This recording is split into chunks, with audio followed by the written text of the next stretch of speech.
नमस्कार दोस्तों, स्वागत है आपका एक और डरावने सफ़र में। जहां आज हम आपको ले चलेंगे एक ऐसी जगह जहां सिर्फ अंधेरा ही नहीं बल्कि एक भूतिया सच छिपा है।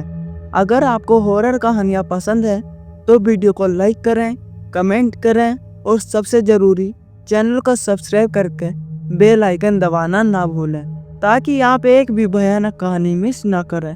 तो तैयार हो जाइए क्योंकि अब शुरू होने वाला है रात का एक और खौफनाक सफ़र।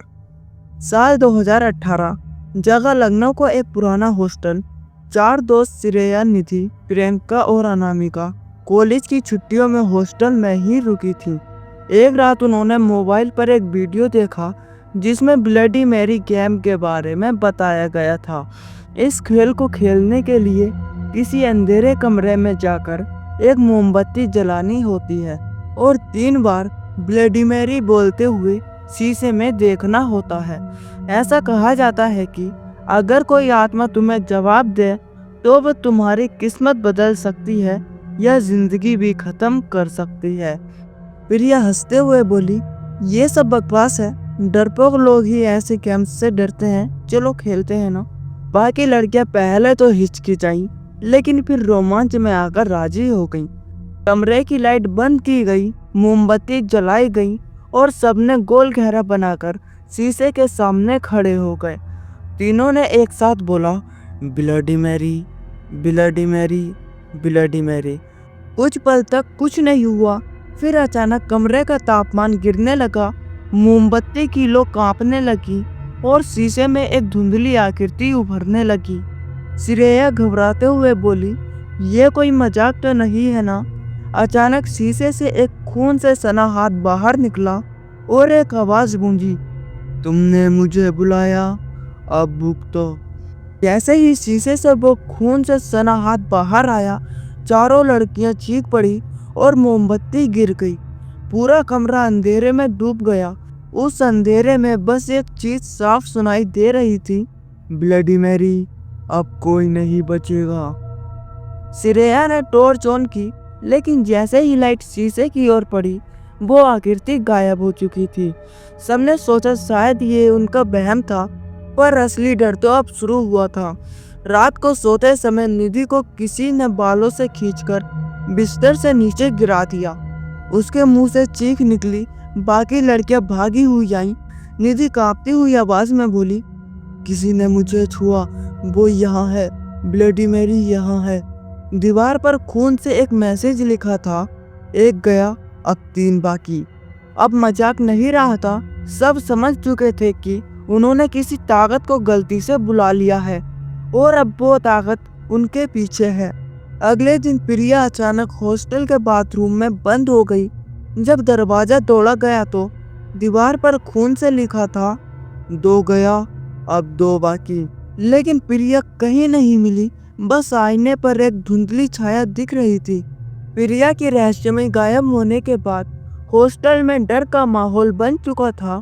श्रेया और अनामिका पूरी रात एक कमरे में बंद रही, दरवाजे पर ताला लगा दिया और अंदर भगवान की तस्वीर रख दी। श्रेया डरी हुई आवाज में बोली, हमने बहुत बड़ी गलती कर दी अनामिका, ये कोई गेम नहीं था, ये हकीकत है। रात के 3 बजे अचानक कमरे की लाइट झपकने लगी। ताले की कुंडी अपने आप घूमी और दरवाजा धीरे धीरे खुलने लगा। बाहर कोई नहीं था, पर जैसे ही उन्होंने दरवाजा बंद करने की कोशिश की, पीछे आईने पर एक चेहरा उभर आया। लंबी उलझी बालों वाली एक औरत, खून से सना चेहरा और आंखें जैसे मौत के कुएं से निकली हो। वो खुद थी ब्लडी मैरी।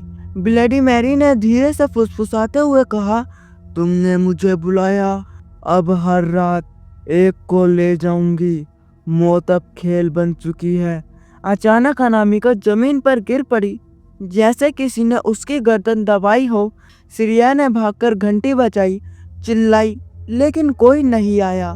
खून से फिर लिखा गया, 3 गया, अब 2 बाकी। अगली सुबह हॉस्टल स्टाफ आया तो अनामिका बेहोश पाई गई और श्रेया कमरे के कोने में बैठी दीवार पर खुद ही सिर मार रही थी। वो बस एक ही बात बड़बड़ा रही थी, ब्लडी मैरी शीशे में है, मत देखो आईना। श्रेया को हॉस्पिटल में भर्ती करवा दिया गया था। उसकी हालत बदतर होती जा रही थी। ना खाना खा रही थी, ना कुछ बोल रही थी। बस एक ही बात दोहरा रही थी, आईना मत देखो, वो वही है, व्लादिमीर वही है। डॉक्टर ने इसे मानसिक तनाव बताया, लेकिन अनामिका की मौत और बाकी 2 लड़कियों के गायब हो जाने से मामला अब पुलिस तक पहुंच चुका था। एक दिन हॉस्पिटल के एक मनोवैज्ञानिक ने श्रेया से बात करने की कोशिश की। उसने कमरे में एक छोटा सा शीशा रखा और कहा, डरो मत श्रेया, ये सब तुम्हारे दिमाग का खेल है। जैसे ही श्रेया ने नजर उस छोटे शीशे पर पड़ी, उसने चीख मार दी, हटा दो, व्लादिमीर वही है, देखो उसकी आंखें। और तभी वो शीशा अचानक टूट गया और उसके पीछे की दीवार से खून रिसने लगा। दीवार पर लिखा था, आखिरी खेल बाकी है। उसी रात हॉस्पिटल का सीसीटीवी बंद हो गया। जब अगली सुबह नर्स ने कमरा खोला तो श्रेया गायब थी और दीवार पर सिर्फ खून से लिखा हुआ एक आखिरी पैगाम था, जिसने व्लादिमीर को खेल समझा, अब वो खुद खेल बन गया। अगला कौन? कहानी खत्म नहीं हुई। आज भी अगर कोई अंधेरे में आईने के सामने 3 बार कहे, व्लादिमीर, व्लादिमीर, व्लादिमीर, तो शायद वो खेल दोबारा शुरू हो सकता है।